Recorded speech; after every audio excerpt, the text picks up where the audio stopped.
That was terrible. That was crap. That was garbage. This place sucks. Overreaction Mondays. Monday. On a Monday. Hey, what's up, everybody? You guys good? Oh, yeah. I'm good. Great weekend? Oh, yeah. Mike, great to see you. Good to see you too, Brock. You remember before the draft when the Cowboy came up and Jerry Jones was like, I'm working on some big things and I got some trades in the hopper. Maybe before, maybe after, he called them substantive. Actually, he's not working on anything. There are no substantive trades, like he said before the draft. Nothing is happening. So, like negotiating tariffs? Yeah, nothing. I don't know. Nothing is coming. I'm sorry, TJ. Nothing is happening. Let me just say this, okay? He ain't lying. No, listen. I understand how we are viewing stewardship of the Dallas Cowboys, and it does appear sometimes to be rudderless. Okay, Yeah. It does. You know, especially since you get the answers that you're wondering, like, what is he saying? It's entirely possible to have a substantive trade in the works prior to the draft, or say there could be one after the draft, and it takes two to tango, and somebody just says no. And everything goes away. There were multiple coming. I just don't know if he should have said anything.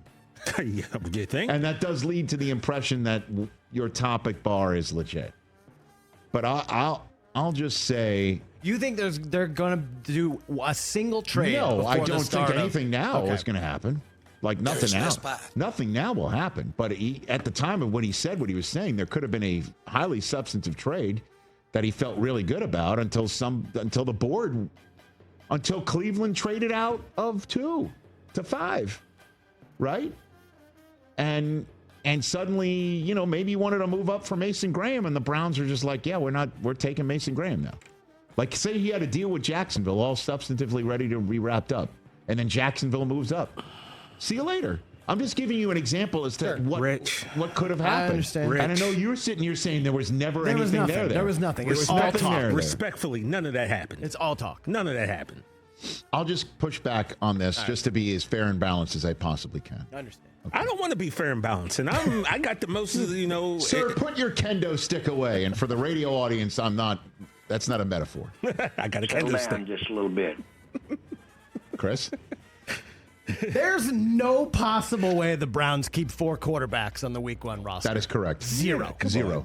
Somebody's That is got not to an go. overreaction. Zero. That is correct. So who goes then? I don't know. I have no answer. Again, of the 4 quarterbacks we see on the screen, okay, the 2 rookies and the guy who took the victory formation in the Super Bowl, and Kenny Pickett, the one guy that's going to make the roster is Joe Flacco. That is going to happen. I'm not sure why you're so dead set on that. Because he knows the offense, he knows the situation, and he is a guiding hand. So if you're going to end up with 2 rookies, you want him there. Yeah, you need the okay. vet. Yeah. If you're going to go with the 2, you know, the vet, the long in the tooth vet, And the Pickett. and the young vet, for the lack of a better phrase, and 1 rookie, Flacco's going to start maybe over Pickett. If I'm Pickett, I've got my head on a swivel for the 2 rookies. He's not beating out Flacco. Flacco's gonna go, and that's that. And I don't think there's any way they have 4 on the roster. Would one of them take a taxi squad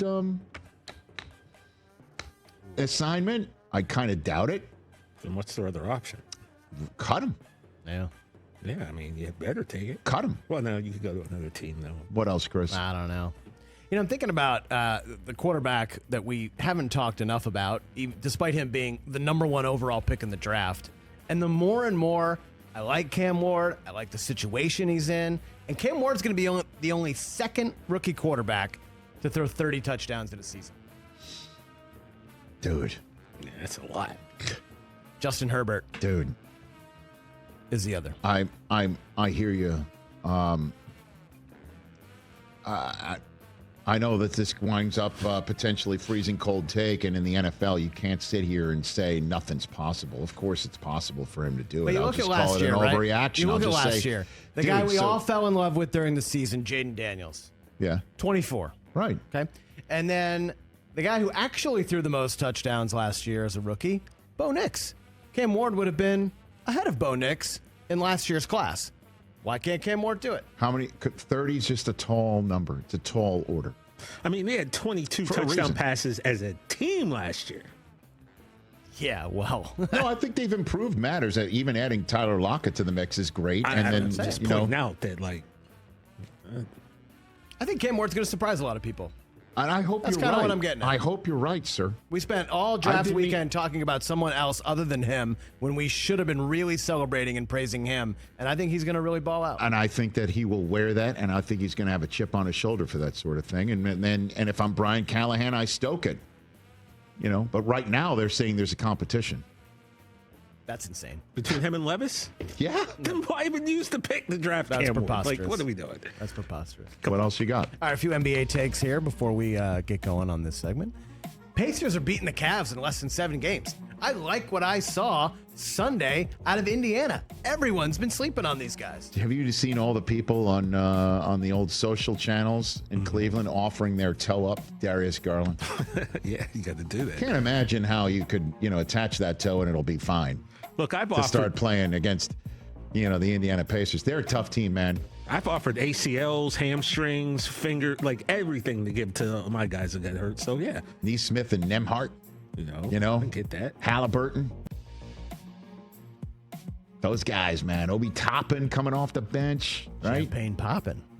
It just seemed at one point like the Cavs really had the game in hand, and then all of a sudden, well, Indy was up 12, and then all of a sudden they're down 4.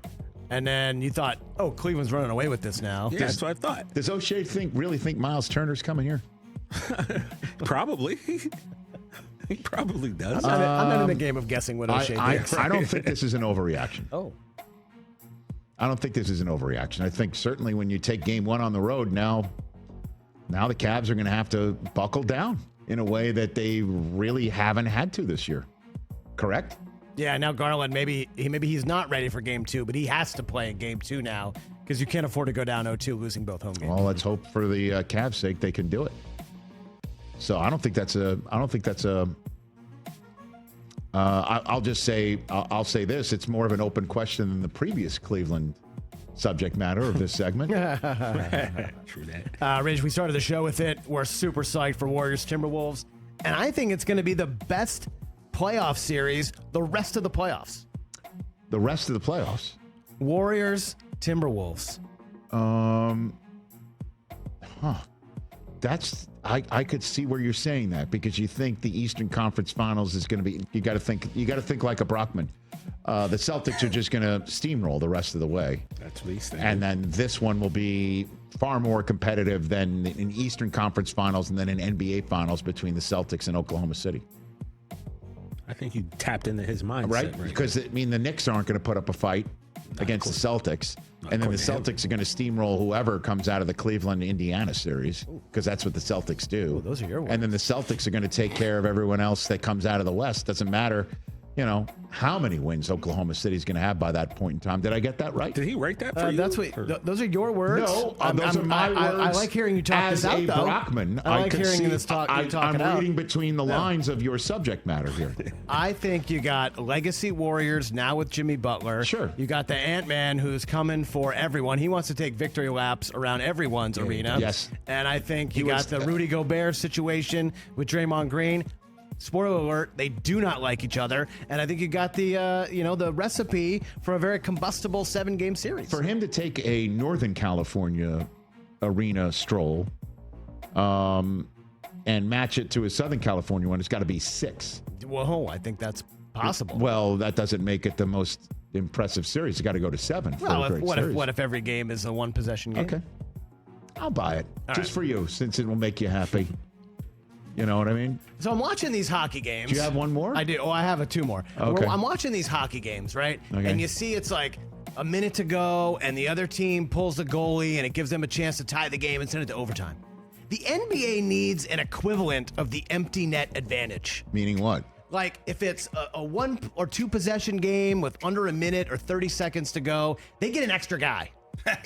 They get to go 6 on 5. You get to use it 1 per series or something. Right. And then the other team, I'm just kind of How is it? I'm literally spitballing. How is it with the spacing? How does it benefit? So someone will be open, or Yeah, 6-on-5. You literally have 6 guys. Or you get the opportunity to tell the other team to take one off. Yeah, take So one now off. it's 5-on-4. But we need a situation where if it's like a 6-point game with 30 seconds, usually those games are over. Whereas in hockey, if it's a 1-goal game with 30 seconds left, they can get a man advantage and they still have a chance. I understand that, but So- if you pull the goalie though, that is so you'd have to add a component to this where you can't defend your own net.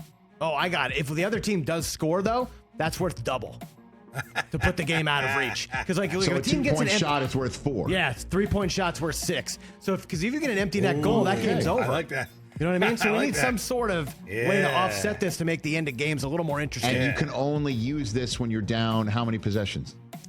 2. So it's got to be a 6-point lead or worse. Correct. And how you can only do it with less than 2 minutes to go in a half? Yeah, maybe less than a minute, maybe in the Less game. than a minute. I mean, that's a tough one. I don't know. Just something fun. I'm just saying. Well, if you remember, about 5 weeks ago, I said that right. NBA should adopt some hockey rules, and like on a flagrant foul, you got to play 5-on-4. I for love a that minute. too. Like, do something like that. Interesting. Okay. I You like get a it. I flagrant, like it, you gotta guys. sit. I'll buy it. Okay.